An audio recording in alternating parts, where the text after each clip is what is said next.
अस्सलाम वालेकुम वरहमतुल्लाह। उम्मीद है कि सब देखने और सुनने वाले खैर आफ़ियत से होंगे। जैसा कि हमने अपनी गुज़श्ता वीडियो में डॉक्टर मोहम्मद अफजल साहब से होम्योपैथिक के बारे में कुछ बातचीत की थी और हमने कहा था कि हम मुख्तलिफ़ बीमारियों पर इनसे वक्तन फ़वक्तन बात करते रहेंगे। तो उस सिलसिले की आज पहली वीडियो है और उसमें हम सबसे पहले बात आज करेंगे जोड़ों के दर्द के बारे में। वो डॉक्टर साहब आपको बताएंगे कि जोड़ों के दर्द के लिए होम्योपैथिक में क्या इलाज है, क्या इसके लिए टेस्ट वगैरह होते हैं और क्या इसकी निशानियां हैं, क्या इसके सद्देबाब किए जा सकते हैं, कैसे होता है और किन चीज़ों का इसके दौरान परहेज़ ज़रूरी है। तो उसके बारे में मुकम्मल जो गुफ्तगू है वो डॉक्टर साहब खुद ही आपसे करेंगे। चैनल पसंद आए तो सब्सक्राइब कीजिएगा और अगर किसी किस्म कि इसमें सवाल और जवाब के लिए आप बात करना चाहें तो वीडियो के एंड पे आपको डॉक्टर साहब का फ़ोन नंबर व्हाट्सएप मिल जाएगा, उस पे आप बात कर सकते हैं और कमेंट्स करके अपनी राय का भी इज़हार कीजिएगा। जी डॉक्टर साहब। जी बिस्मिल्लाहिर्रहमानिर्रहीम। आज हम जिस बीमारी के बारे में बात करेंगे उसको हम आम ज़ुबान में गठिया कहते हैं और इंग्लिश में इसको गाउट कहते हैं।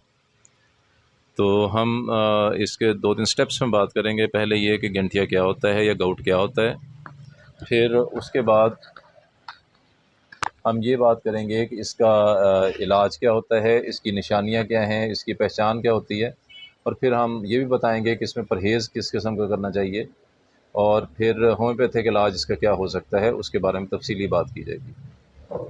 तो लीजिए, सबसे पहले हम बात करते हैं कि हमें कैसे पता चलेगा, क्योंकि जोड़ों की बहुत सारी बीमारियां होती हैं, तो हमें ये कैसे पता चलेगा कि हमें इस वक्त जो जोड़ों का मसला है वो गाउट या गठिया कहलाता है।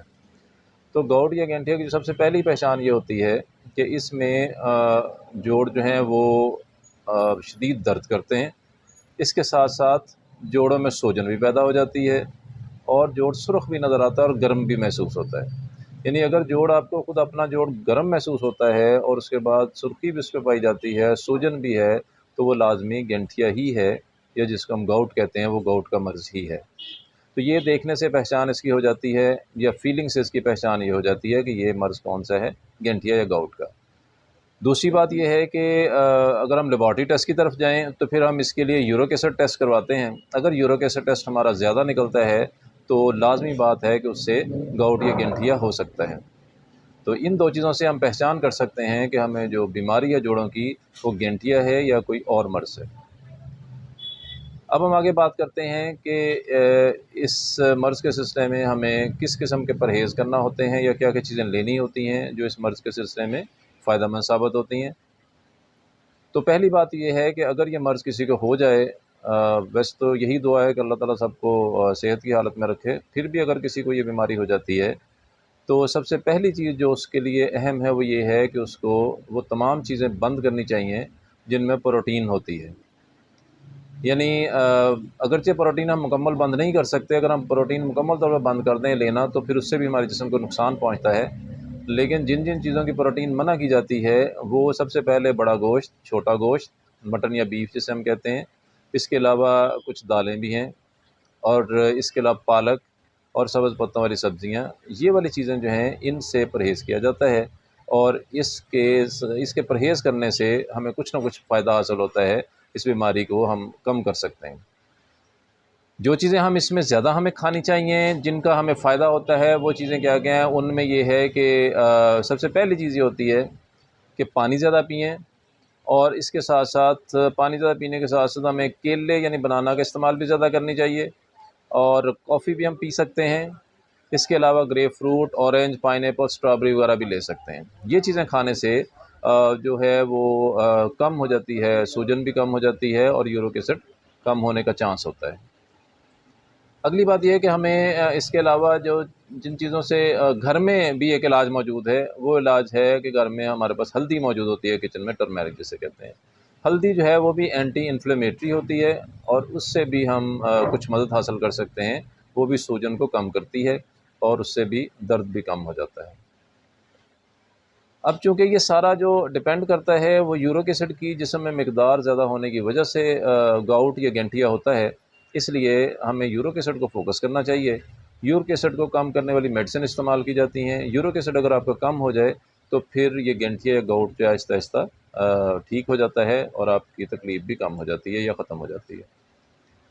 यूरिक एसिड को जिस्म से निकालने के लिए सबसे बेहतरीन चीज़ है पानी का ज़्यादा पीना। जितना ज़्यादा पानी आप पिएँगे उतना ही पानी पेशाब के ज़रिए जिस्म से ख़ारिज होगा और साथ यूरिक एसिड भी ख़ारिज होता चला जाएगा।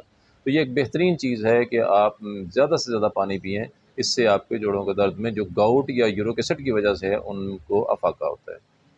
यूरिक एसिड जब हमारे जिस्म में ज़्यादा होना शुरू हो जाता है तो उस सूरत में वो ब्लड में भी ज़ाहिर है ज़्यादा होता है, तो हमारे जोड़ों के दरमियान जगह मौजूद है वहाँ पर इसकी कलमें जमा होना शुरू हो जाती हैं और फिर वो दर्द का बायस बनती हैं। आम तौर पर गाउट या गठिया वो पाँव के अंगूठे से शुरू होता है, पहले पाँव का अंगूठे का जोड़ वो मुतासर होता है, उसके बाद बाकी जोड़ जो है वो मुतासर होना शुरू हो जाते हैं। लेकिन ये ज़रूरी नहीं होता, गाउट या गठिया किसी भी जोड़ से शुरू हो सकता है, यानी कोहनियों के जोड़ भी हो सकते हैं, हाथों के भी हो सकते हैं, घुटने का जोड़, कोले का जोड़ और इसके अलावा बाकी जो जिस्म के जोड़ है वहाँ पर भी यूरिक एसिड उनको भी मुतासर कर सकता है।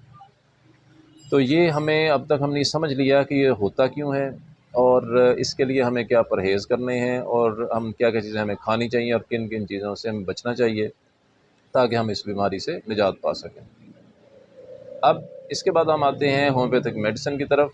तो होम्योपैथिक मेडिसिन में इसका बेहतरीन और शाफ़ी इलाज मौजूद है।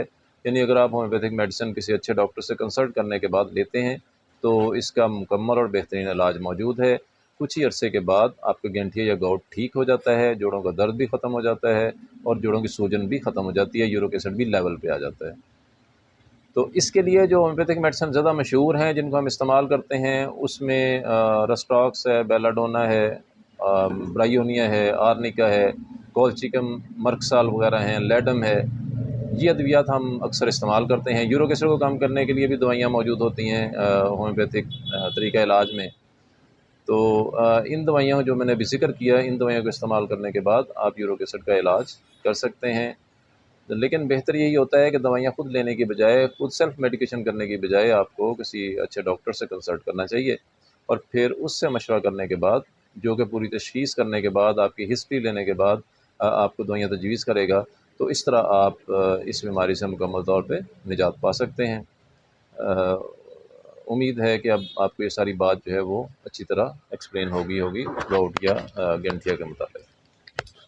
शुक्रिया दोस्तों, अगर आपको बाबर मीडिया की ये वीडियो पसंद आए तो इसको सब्सक्राइब भी कीजिएगा, लाइक भी कीजिएगा और शेयर भी कीजिएगा। इंशाल्लाह हम अपनी अगली वीडियो में एक नई बीमारी के साथ डॉक्टर साहब के साथ पास हाज़िर होंगे और फिर आपको उसके बारे में बताएँगे। अल्लाह हाफ़िज़।